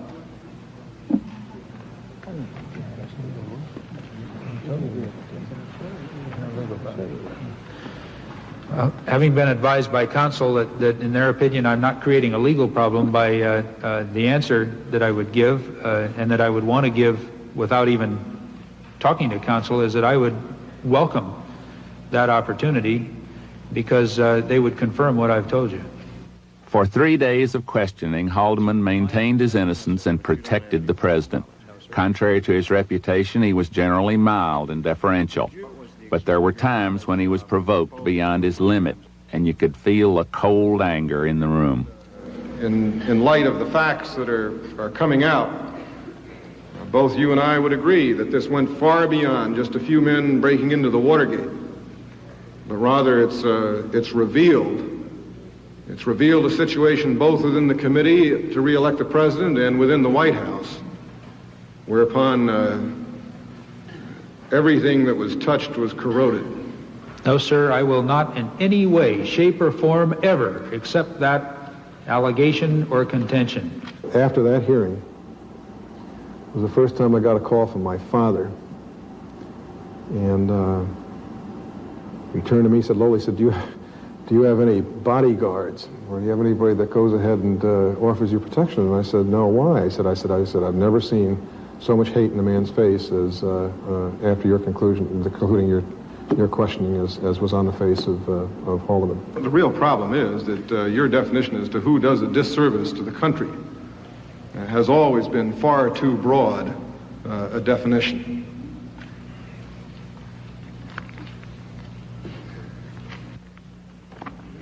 The interest in Haldeman and the tapes reflected the mounting theme of the summer: to pry the tapes away from the president. The courts would settle that. So in the fall, the committee moved on to another aspect of the investigation: the so-called dirty tricks committed against Democratic contenders in the presidential campaign. The head of this enterprise was a young California lawyer, Donald Segretti, who was recruited through a White House aide, Dwight Chapin. Segretti and his operatives used White House funds for activities like infiltrating Democratic campaign offices, putting out false issue papers in the name of opposition candidates, and forging letters accusing leading Democrats of sexual indiscretions. Donald Segretti and two of his assistants testified. Segretti began by describing his meeting with Dwight Chapin. I met Mr. Chapin near the San Clemente White House, and we went to a small restaurant in the local area. And is it this meeting that he indicated to you that you were to act in secrecy so that there would be no trace back to the White House? That's correct. Now, did he also talk to you about the candidate you should spend most of your time on in terms of your political activities? Yes, sir, he did. And who was that candidate? That was Senator Muskie. And did he indicate why? It's difficult to recall any exact conversation at this time. That was some time ago, but Senator Muskie at that time was certainly the forerunner, shall we say, of likely prospects to run for the Democratic nomination. Collectively, I don't believe anybody has ever organized in the history of this country and spent the kinds of money that they spent attempting to disrupt, to subvert, to infiltrate leading candidates for the President of the United States. I think you've also testified that you were aware, in fact, participated in sending out false letters on Mr. Muskie's campaign stationery. That's correct. And you referred already to one of them. Now, there's one particular letter you referred to in your statement, which was especially scurrilous and accused Senator Jackson and Senator Humphrey of serious accusations of sexual and drinking misconduct. I think in due respect to Senators Jackson and Senators Humphrey and Senator Muskie, against whom this letter was used, that I would not be fair to read the actual language of the letter into the record. I agree, Mr. Dash, that letter is untrue. I sincerely regret that any copies of that were sent out. Would you agree with me, without my reading it into the record, to demonstrate this for the record, that it was an especially vicious and scurrilous letter? I will agree it was a scurrilous letter. Were you aware that it was unlawful to send salacious and libelous letters? I'm certainly aware of it now. You don't call forgery or libel a mere prank, do you? Senator, I don't call any of the things I did at this point in time pranks. I've stated many times before this committee today that they have no place in the American political system. I don't believe there should be pranks as such, or dirty tricks, or however you want to term it, in the American political system. Well, it appears here from your testimony that you did in effect forge several letters, that you uttered libels, and I'm glad that you say don't classify those things as pranks or mere dirty tricks. Senator, it's really hard to draw the line between a lot of these things. It is not political prank to break and enter and steal.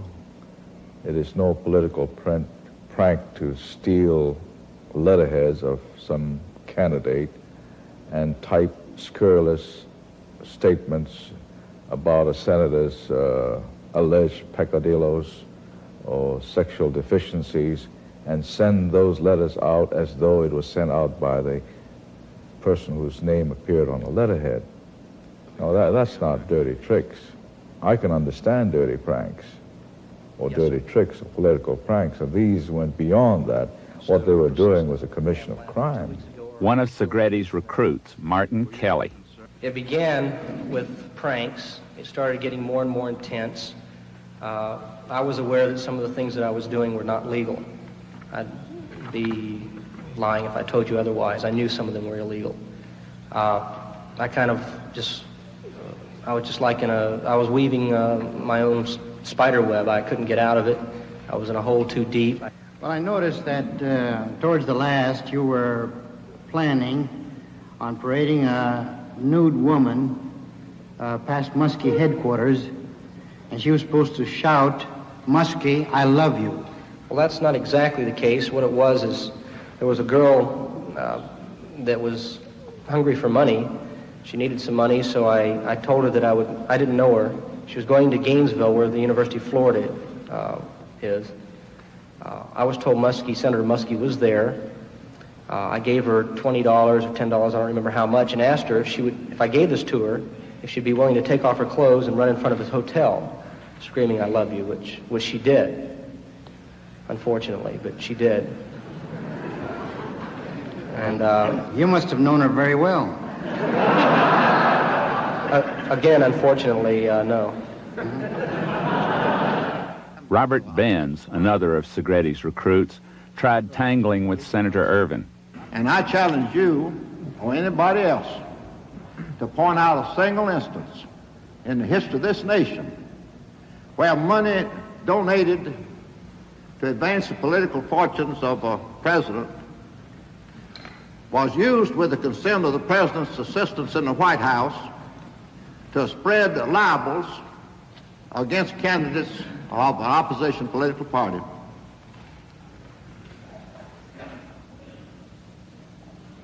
Question? Yes. There was a question mark after that. I think first, Senator, I'd answer that. Could you tell me whenever a president has ever been investigated by the news media and by a committee as much as this one? And second, Senator, I asked, where were you in 1960 when it was accused that election was stolen? I was right here in the United States, and I never heard about any campaign being stolen on the credible testimony of any individual. And this is the first time in the history of the United States that the Senate of the United States, by a unanimous vote, has been so moved by reports of rascality on a national scale that it set up a committee to conduct an investigation. The Watergate hearings began to wind down as the president's part in Watergate became the central issue, and talk of impeachment was in the air. What he said on the tapes was what everybody wanted to know. In the bitter struggle for the tapes, the president fired Special Prosecutor Archibald Cox and accepted the resignation of Attorney General Elliot Richardson and his deputy William Ruckelshaus. The new Special Prosecutor, Leon Jaworski, ultimately got the crucial tapes. The Watergate Committee never did. The committee staff was eager to proceed with hearings on skullduggery and campaign finance, but the senators concluded that the committee had had its day. After 6 months of public hearings, there would be a report that simply laid out the evidence and left the judgments to the courts and the impeachment process. The hearings themselves already had provided the most sweeping, compelling view of a political scandal in American history. Ironically, it must be mentioned that 3 members of the committee, Senators Montoya, Gurney, and Talmadge, later had ethical problems of their own. Congressional responsibility in the Watergate case moved to the Judiciary Committee of the House, which would decide whether to recommend that President Nixon be impeached. The Judiciary Committee used the evidence from the Senate hearings, held hearings of its own, and studied a number of tapes that the White House had not withheld. In late July 1974, Chairman Peter Rodino, a Democrat from New Jersey, opened the final debate before millions of Americans in the television audience. We have reached the moment when we are ready to debate resolutions. Whether or not the Committee on the Judiciary should recommend that the House of Representatives adopt articles calling for the impeachment of Richard M. Nixon. Make no mistake about it. This is a turning point, whatever we decide. The president's defenders were making their last arguments. Charles Wiggins, a California Republican, felt that the Democrats were moving too fast, not giving enough attention to the evidence. But it would certainly gnaw on my conscience if I had a preconceived notion about his impeachability prior to the receipt of evidence in this case. This was an occasion when obscure politicians rose above themselves in the glare of the impeachment debate. Few members of the House committee were as famous as any senator. Few had reputations for statesmanship. Many were junior members of Congress identified with the concerns of provincial politics. But as the time to vote approached and the obscure politicians spoke out, there was an eloquence in them and a sense of the Constitution. This document is probably the world's best written exposition of free government. It is the document under which this country and its people have prospered from the founding of this republic. We are here to make this Constitution a vital document for all of our people and to end the abuse of power, the obstruction of justice that has gone on to the detriment of constitutional government. Crucial Republican votes were shifting against the president. Caldwell Butler of Virginia, a conservative who owed his election to Nixon, spoke in sadness and in anger. In short, a power appears to have corrupted. It is a sad chapter in American history, but I cannot condone what I have heard, I cannot excuse it, and I cannot and will not stand still for it. If we fail to impeach, we have condoned and left unpunished a course of conduct totally inconsistent with the reasonable expectations of the American people. Walter Flowers, a conservative Democrat from Alabama with an American flag in his lapel, was in emotional pain, but he was going to vote for impeachment. I wake up nights, at least on those nights I've been able to go to sleep lately, wondering if this could not be some sordid dream. Impeach the President of the United States. But unfortunately, this is no bad dream. It is the terrible truth that will be upon us here in this committee in the next few days. Barbara Jordan, a Texas Democrat, spoke of the Constitution from a special perspective. Earlier today, we heard the beginning of the preamble to the Constitution of the United States. We the people. It's a very eloquent beginning. But when that document was completed on the 17th of September in 1787, I was not included in that we the people. I felt somehow for many years that George Washington and Alexander Hamilton just left me out by mistake. But through the process of amendment, interpretation, and court decision, I have finally been included in we the people. My faith in the Constitution is whole, it is complete, it is total. And I am not going to sit here and be an idle spectator to the diminution, the subversion, the destruction of the Constitution. James Mann, a Democrat from South Carolina. It isn't the presidency that is in jeopardy from us. We would strive to strengthen and protect the presidency. But if there be no accountability, another president will feel free to do as he chooses. But the next time, there may be no watchman in the night. On July 27, the Judiciary Committee voted on Article 1 of the resolution of impeachment of Richard Nixon. All those in favor signify by saying aye. All those opposed, no. Mr. Flowers. Aye. Mr. Mann. Aye. Miss Jordan. Aye. Mr. Wiggins. No. Mr. Butler. Aye. Mr. Hutchinson. No. Mr. Lott. No. Mr. Sarbanes. Aye. Mr. Rodino. Aye. 27 members have voted aye. 11 members have voted no. And pursuant to the resolution, Article 1, that resolution is adopted and will be reported to the House. Just before the Judiciary Committee voted, the Supreme Court ruled unanimously that the president must give up the tapes. On August 5, the crucial tape Nixon had withheld, the so-called smoking gun, was public knowledge. It made clear that a week after the Watergate break-in, the president was participating personally in the cover-up conspiracy. Richard Nixon was finished, and his friends in Congress went to the White House to tell him so. Even his defenders on the Judiciary Committee soon agreed that the president deserved to be removed from office. And on August 8, Richard Milhouse Nixon, 37th President of the United States, resigned. Therefore, I shall resign the presidency effective at noon tomorrow. Vice President Ford will be sworn in as president at that hour in this office. The helicopter soon would take him away. He spoke to his staff one last time. When you take some knocks, some disappointments, when sadness comes, because only if you've been in the deepest valley can you ever know how magnificent it is to be on the highest mountain. Always remember, others may hate you, but those who hate you don't win unless you hate them. And then you destroy yourself.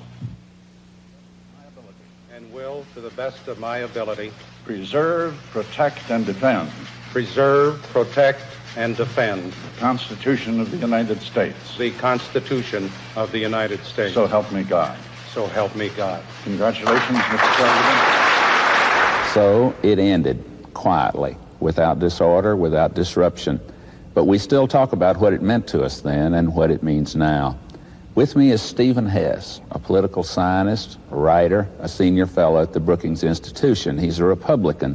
Before Watergate, Steve Hess wrote a biography of Richard Nixon that was not unsympathetic, I would say. And in 1969, he worked in the Nixon White House. He sat through part of the Watergate hearings as a commentator for public television. Welcome back, Steve. First, let's watch you on television 10 years ago when you quit these hearings. I must admit, I haven't liked wallowing in this filth. I feel unclean even listening. I don't think that many of these witnesses really understand what this country is all about, the differences and diversities and respect for each other that makes the country operate. I don't even like listening to myself talking about it. I sound like a moral prig. I'm mad at these people, and I sound mean, and I don't think of myself as a mean person. So tonight, as I leave you, I'm distressed and I'm burned out, and I salute you for performing a very useful, though distressing service, and I wish you fortitude and a strong stomach. That was an emotional farewell, Steve. What were you reacting to in that clip? It's sort of eerie seeing yourself 10 years ago and being so very upset. I tried to remember back what it had all been, and there I had been, hour after hour, day after day, listening to people like the Attorney General of the United States tell about how they had contemplated committing crimes. And remember, I wasn't a professional Nixon hater. I was a card-carrying Republican, and after a while, it simply got to me. I started to get nightmares for the first time in my life, and about Watergate, and it bothered me. I felt that the institutions were being abused, and then in a very personal sense that I was being abused. You did feel personally let down. Because with Richard Nixon, I felt a very warm feeling. I had known him many years. I cared about the success of his administration. 10 years later, is the disillusionment still there? Well, again, that's a very personal thing. I don't think it's there for the people of the United States, but it's very much there for me. I for example, had loved government service. I could hardly wait to get back into government when my party was in again. And I found personally that I haven't been able to go back into government except for a few weeks since. Let me ask you about Mr. Nixon. You wrote a biography of Richard Nixon. You worked for Richard Nixon in the White House. How did that man get into all this? Well, to this day, I can't quite tell you. Richard Nixon was a remarkable man, is a remarkable man. And I certainly think that he had those tapes going because he wanted to be remembered in history. He had a sense of that. And so the irony of it is that he is going to be probably the second most remembered American president after Franklin Roosevelt of the 20th century. But he compartmentalized people. And it was a shorthand he had. And I'm sure he thought of me, and Pat Moynihan, Arthur Burns, Martin Anderson, as others as his intellectuals. And I know, for example, he never cursed in my presence. On the tapes, he cursed when I heard steadily. the tapes, I couldn't believe that this was the same man that I knew. And clearly that's the way he dealt with a group of apparatchiks that he had around him. And those were not politicians. I think politicians understand politics in a way that the Haldemans and the Ehrlichmans who had come up through the mechanics of politics really didn't. Steve, most of the people involved in Watergate had never run for public office. They were campaign workers. Yes, and politicians, true politicians, as I understand them, I don't think would have produced a Watergate. They might not be geniuses, but as the Speaker of the House, Uncle Joe Cannon, used to say, that they had their ears so close to the ground that they were full of grasshoppers. They understood that you don't get elected this way. Steve, isn't there a positive legacy of Watergate, a more assertive Congress, a lot of new election laws, more scrutiny by the press? Well, first of all, yes, there is a whole set of laws on the books that are there because of Watergate. I don't think that they always do exactly what they set out to do. All of these reformist laws have turned out to have side effects. They should have warned us, but we didn't know. If we channel public money into politics one way, it's going to push private money out in some other way. We weren't smart enough, perhaps, or perhaps we just can't legislate morality. So that was one consequence of Watergate. But I think ultimately the greatest consequence of Watergate was the knowledge of Watergate, the knowledge that politicians know that a Watergate existed, that there was a press, that there were courts, that there were congressional committees, and they had best be very careful. So it's not that they're more moral, but they are perhaps more honest because of Watergate. The most persistent question still asked about Watergate is also the most cynical. Isn't this the way politics is? Doesn't everybody do it? One answer is that some politicians sometimes do some of it. Yes, too much of it. But there's no record of another instance when so many illegal things were done in such a concerted, coordinated way, and by the people who were running the country at the time. Watergate didn't stop at break-ins and telephone taps and so-called dirty tricks. It included the decision in the White House to pay $400,000 in hush money to burglars to keep the truth from coming out. Then national security was invoked to keep that arrangement secret. Watergate was about cynicism. A kind of contempt for politics ruined Richard Nixon, a president of considerable accomplishment. A lot of people went to jail for acting on the notion that everybody does it, that politics is a dark business where anything goes. Maybe these things have to go pretty far to stir us up. But there was a clear response to Watergate from Congress and the courts, and from the people of the United States, sitting in judgment on the hearings held in this room. If our free institutions were vulnerable to cynical politics, they were also able to respond in the spirit of the Constitution. We can be proud of that. Thank you for joining us.